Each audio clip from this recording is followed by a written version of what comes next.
இப்பதான் குழந்தையே பிறக்காதே. சாமி தான் செருப்பு மாத்திட்டு விட்டுச்சு. சாமி ஒரு சில்லற பையன்தாப்பா.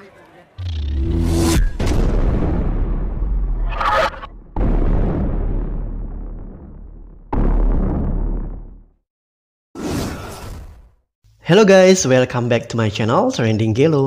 Kali ini kita akan rangkum alur film India dengan judul Super Deluxe.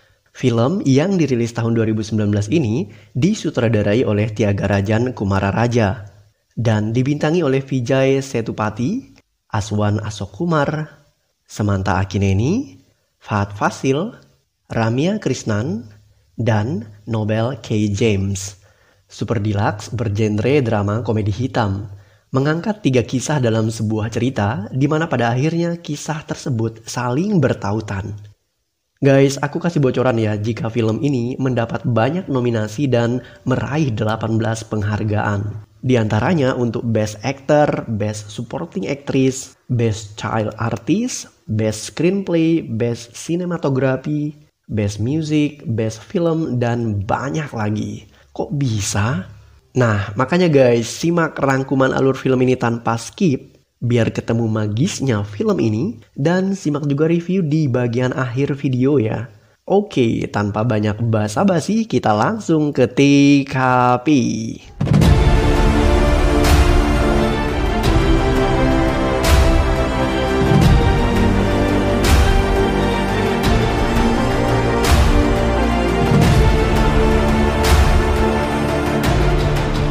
Film diawali dengan adegan di mana seorang wanita tampak sedang melakukan hubungan badan dengan seorang pria.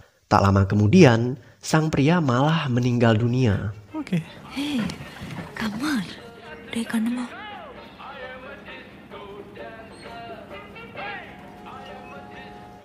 Film kemudian beralih ke adegan di mana seorang remaja laki-laki bertubuh gempal bersama teman-temannya tampak sedang membeli VCD porno. Remaja itu bernama Fasan. Ketika sedang menonton, seorang remaja lainnya yang bernama Sori mendadak melempar TV hingga hancur. Ternyata pemeran video porno yang mereka tonton adalah ibu Sori tadi guys.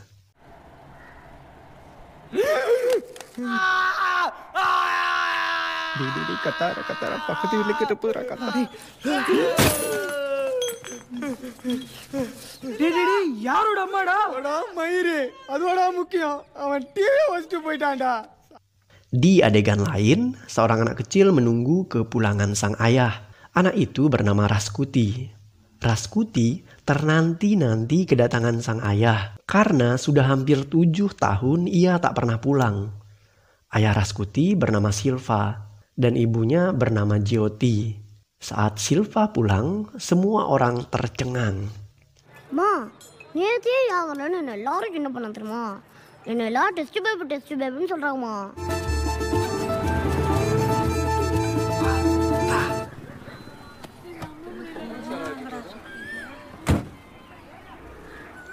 Ada seorang pria bernama Ramasamy. Ia adalah asisten Dana Sekar. Dana Sekar adalah seorang pendeta dan ia lebih senang dipanggil Arputam daripada dipanggil dengan nama aslinya. Saat diminta untuk memberikan doa penyembuhan kepada pengikutnya, entah kenapa pria ini malah menolak. Sejurus kemudian, seseorang menelpon Arputam. Orang itu mengatakan jika anak Arputam kecelakaan dan perutnya mengalami luka karena tertusuk obeng.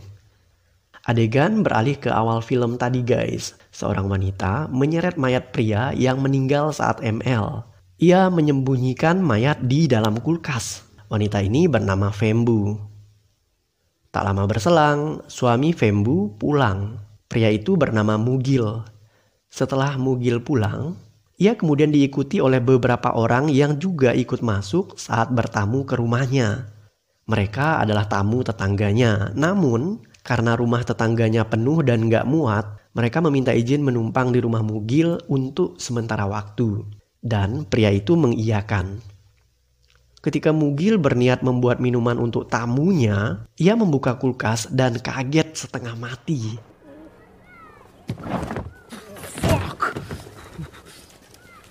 Saat mendengarkan penjelasan istrinya, Mugil tampak begitu marah karena ia mengetahui bahwa istrinya selingkuh. Namun ia tak bisa menghajar istrinya karena waktu itu ada tamu.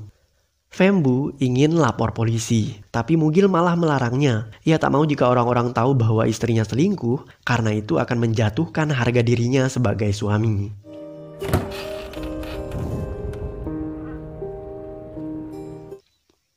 Sori berlari kencang keluar rumah. Ia menangis setelah tahu jika pemeran bokep tadi adalah ibunya. Ibu Sori bernama Lela. Dalam amarah yang tak terbendung, Sori memutuskan untuk membunuh sang ibu. Sori mengambil obeng yang ada di rumahnya, kemudian berlari mengejar Lela. Namun naas, kaki Sori terpeleset di tangga yang akhirnya membuat ia tertusuk obeng. Lela dibantu temannya yang bernama Minal, kemudian membawa Sori ke rumah sakit dengan menaiki bajai. Ketika dalam perjalanan ke rumah sakit, Sori yang tersadar malah mencaci ibunya. Semua orang tercengang.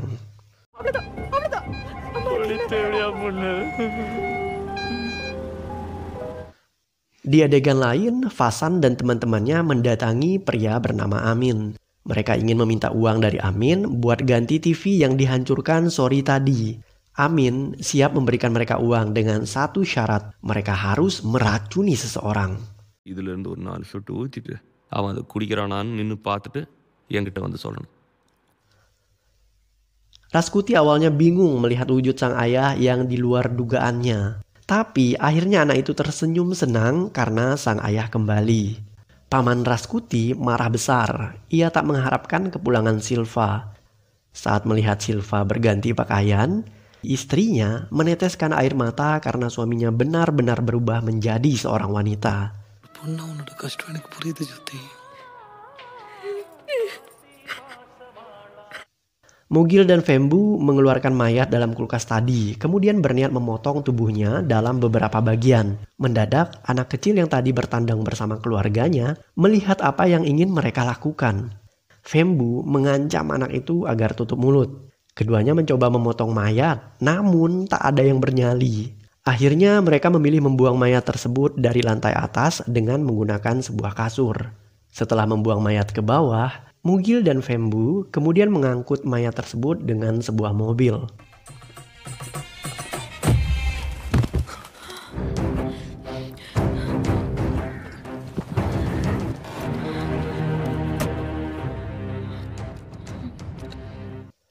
Dalam perjalanan menuju ke rumah sakit, Lela singgah untuk menggadai perhiasannya agar ia punya uang untuk biaya pengobatan. Arputam datang menemui anaknya Sori yang tertusuk obeng tadi. Alih-alih membawanya ke dokter, pria ini malah memilih mendoakan anaknya karena ia sudah banyak melakukan pengobatan dengan berdoa kepada Tuhan tanpa harus ke rumah sakit. Lela menangis di depan pintu yang terkunci dan dijaga oleh Ramasami. Menurut sang ibu, Sori harus dibawa ke rumah sakit, tapi Arputam tak mengindahkan istrinya yang ia anggap telah berdosa. Arputam ternyata telah mengetahui masa lalu istrinya. Tak lama berselang, seorang dewan datang dan pintu pun akhirnya dibuka oleh Ramasami. Berkat bantuan sang dewan, Lela berhasil membawa anaknya ke dokter. Namun adegan ini ditayang live di Facebook guna meningkatkan popularitas sang dewan.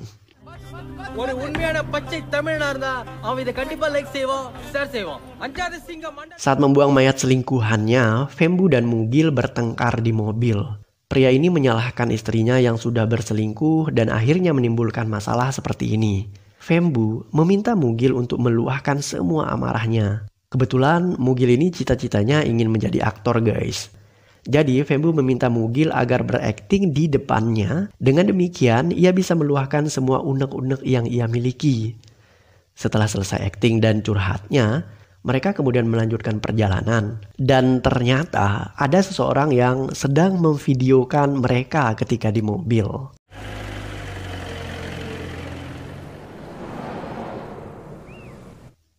Saat mengantar anaknya ke sekolah, Silva dihujani pertanyaan polos dari sang anak. Diketahui jika Silva melakukan operasi kelamin atas kemauannya sendiri dan ia senang menjadi seorang wanita. Silva juga mengatakan bahwa pekerjaannya saat di Bombay adalah mendatangi setiap warung kemudian memberkatinya. Selanjutnya, sang pemilik warung akan memberikan mereka uang. Silva kemudian menunjukkan cara ia bekerja kepada Raskuti. Melihat hal itu, sang anak mengatakan bahwa ia ingin menjadi seperti ayahnya suatu hari nanti. Ketika menemani Raskuti pipis di toilet, Silva malah dipukuli polisi karena ia dianggap melakukan pelecehan seksual terhadap anak kecil. Silva dan anaknya akhirnya dibawa ke kantor polisi. Saat kepala polisi yang bernama Berlin datang, pria itu malah tertarik pada Silva dan memintanya untuk melayani nafsu bejat sang polisi. Setelahnya, Silva terlihat menangis saat keluar dari ruangan kepala polisi itu. Mana sedalam ba?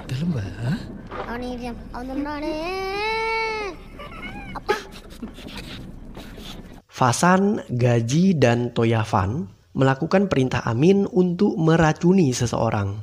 Di saat-saat terakhir, Toyavan malah berubah pikiran. Toyavan mengatakan kepada calon korban bahwa minuman yang diberikan kepadanya adalah racun yang diberikan oleh penjahat Amin. Tujuan Toyavan melakukan ini supaya pria yang diracuni tadi merasa berterima kasih kepadanya. Dengan demikian, pria ini akan memberikannya uang. Padahal pria itu ternyata anak buahnya Amin. Pria tadi pun segera melaporkan pengkhianatan mereka kepada bosnya.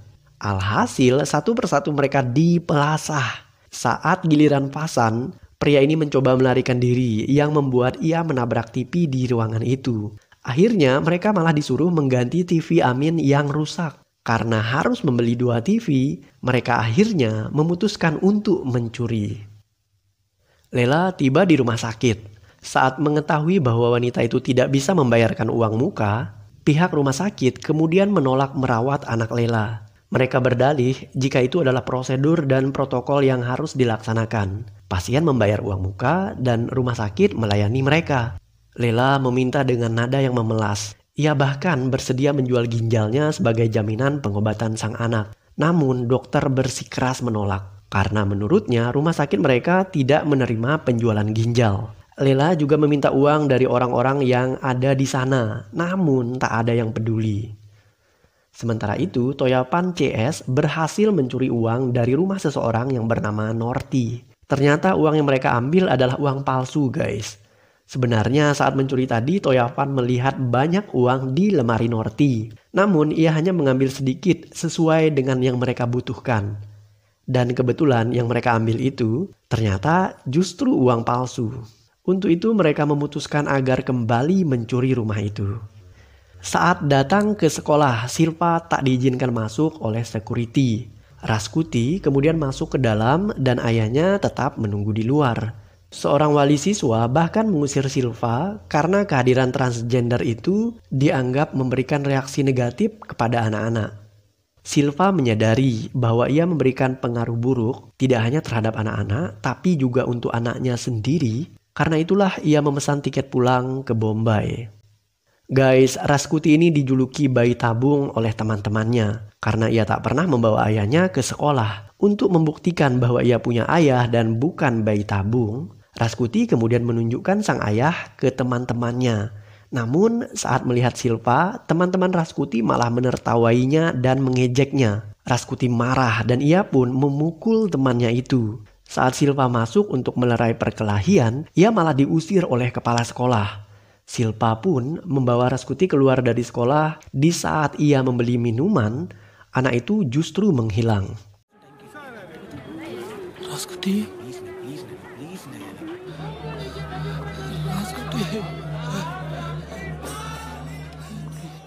Silva melapor kehilangan anaknya kepada polisi Berlin yang tadi menikmati tubuhnya, guys. Namun, kali ini sang polisi malah bertingkah aneh.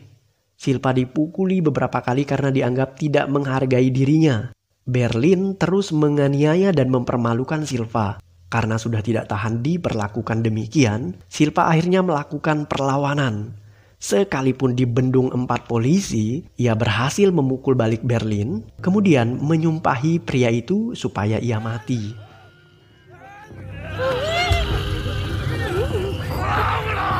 Mugil dan Fembu berniat menabrakkan mobil berisi mayat ke sebuah kereta api. Tak lama setelahnya, penelpon misterius menghubungi mereka dan meminta agar jangan melakukan itu. Orang yang menelpon mereka ternyata polisi Berlin. Pria ini memeras Mugil dan Fembu. Berlin meminta agar ia meniduri Fembu, namun wanita itu tentunya menolak. Mugil kemudian merayu istrinya agar mengiyakan permintaan sang polisi supaya mereka bisa lepas dari kasus tersebut. Fembu mengatakan bahwa ia mencintai selingkuhannya. Karena itulah ia mau bercinta dengannya, tapi ia tidak mau bercinta dengan polisi itu. Setelah dibujuk suaminya dan ditakut-takuti oleh Berlin tentang kerasnya kehidupan di penjara, Fembu akhirnya mengiyakan kemauan polisi itu.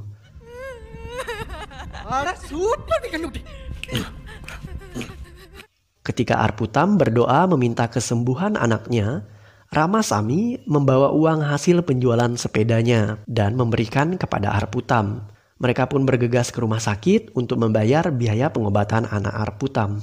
Di perjalanan, Arputam bertemu dengan Silva dan waria itu memintanya untuk mendoakan anaknya yang hilang agar bisa ditemukan. Silva juga meminta agar ia didoakan karena ia merasa sudah terlalu banyak dosanya. Guys, diketahui jika Arputam merasa dirinya adalah orang pilihan Tuhan karena ia adalah satu-satunya korban yang selamat dari tsunami yang menerjang kotanya. Ternyata nggak hanya Arputam yang selamat karena Silva secara tidak sengaja mengatakan bahwa ia juga terselamatkan dari sebuah tsunami karena berpegangan pada sebuah patung batu. Kebetulan Arputam juga berpegangan pada patung batu yang membuat ia selamat. Menyadari bahwa ia bukan orang satu-satunya yang selamat dari musibah tsunami saat berpegangan pada sebuah patung batu, Arputam akhirnya sadar jika dia bukan orang spesial pilihan Tuhan. Dan ini membuatnya menggila dengan menghancurkan patung batu yang dulunya menyelamatkan ia saat tsunami. Ketika patung batu itu hancur, isinya ternyata berlian guys. Film beralih ke adegan di mana Toya Van CS kembali ke rumah Norty untuk mencuri uang dan kali ini mereka ketahuan. Norty secara mengejutkan menunjukkan wujud aslinya dan ternyata gadis itu seorang alien yang kesepian dan butuh teman. Ia jatuh cinta pada teman Toya Van yang bernama Gaji karena menurutnya pria itu berhati baik dan menawan.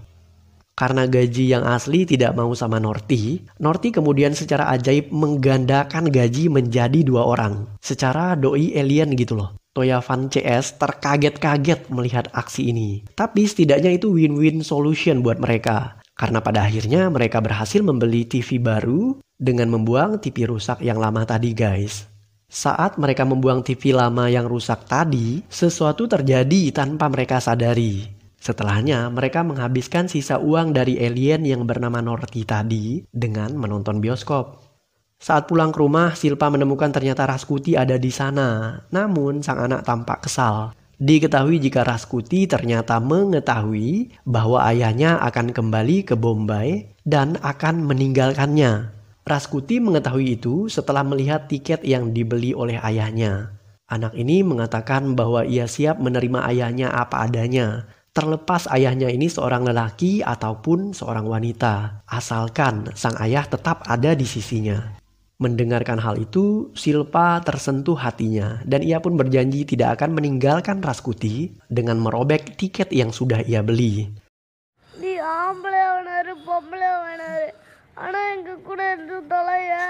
அப்பா இனிமே உன்னை விட்டு போக மாட்டேன்டா ராஸ்குட்டி. அப்பா போக மாட்டேன்.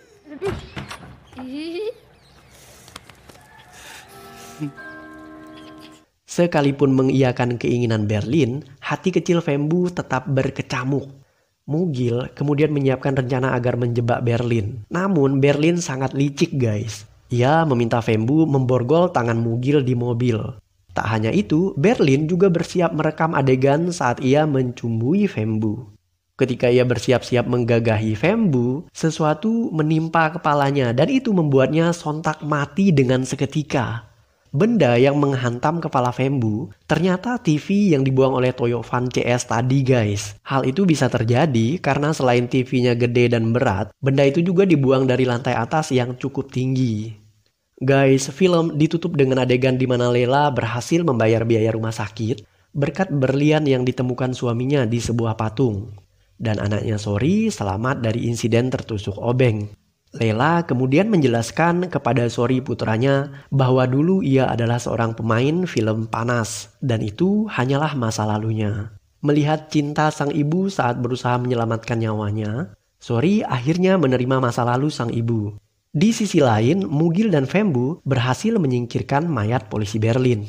Mereka akhirnya tidak jadi bercerai karena keduanya masih saling sayang. Sementara itu, Silpa tak pernah lagi meninggalkan anaknya yang bernama Raskuti. Dan film pun berakhir.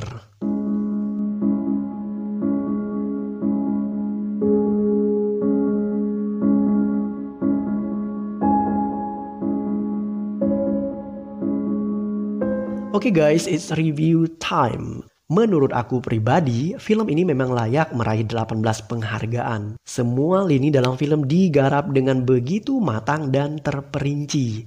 Best Actor untuk Vijay Sethupathi, Best Supporting Actress untuk Ramya Krishnan, Best Child Artist untuk Aswan Ashok-Kumar. Ini menunjukkan betapa kuatnya akting para pemain di film ini. Sebagai film dengan genre black comedy, Super Deluxe cukup berani mengangkat fakta di masyarakat yang dianggap tabu, kemudian disajikan dengan gamblang dan apa adanya untuk menjadi renungan dan kritikan terhadap gejolak yang terjadi di masyarakat. Selain itu, screenplay yang disajikan dalam film ini sangat berani. Salah satu dialog yang keluar dari ucapan anak sekecil Raskuti misalnya. Ia mengatakan Tuhan itu brengsek. Oh my god, speechless. Kalau di Indonesia, film ini pasti udah di-ban guys. Tapi jika ditelusuri, kalimat itu bukan lahir asal ceplos aja. Tapi memang dibangun dengan premis yang rapi oleh penulis dari awal yang membuat kita jadi mikir. Kalau ucapan itu memang menjadi sesuatu yang debatable. Sesuatu yang memang bisa menjadi pro dan juga kontra. Tak ada gading yang tak retak, begitu juga dengan film ini guys. Untuk aku pribadi, ketidaksempurnaan dari film ini adalah happy ending untuk bagian akhir film bukanlah pilihan yang tepat. Film ini mengangkat fenomena sosial yang ada di masyarakat yang dianggap tabu. Dan faktanya adalah kebanyakan yang terjadi memang miris dan memprihatinkan. Tapi di film ini kita seakan diminta untuk menerima kenyataan bahwa semua berakhir bahagia. Menurut aku pribadi, alangkah sempurnanya film ini jika ditutup dengan ending yang mungkin menggantung atau bahkan sad ending. Dengan demikian, pada akhirnya audiens akan menanggapi dengan opini dan persepsi serta solusi berbeda-beda untuk semua fenomena yang muncul. Untuk aku pribadi, happy ending di film ini terkesan agak dipaksakan berakhir bahagia hanya untuk menghibur penonton. Oke, secara personal overall, aku memberikan nilai 8,3 dari 10 untuk film Super Deluxe ini guys. Nah, bagaimana dengan Anda?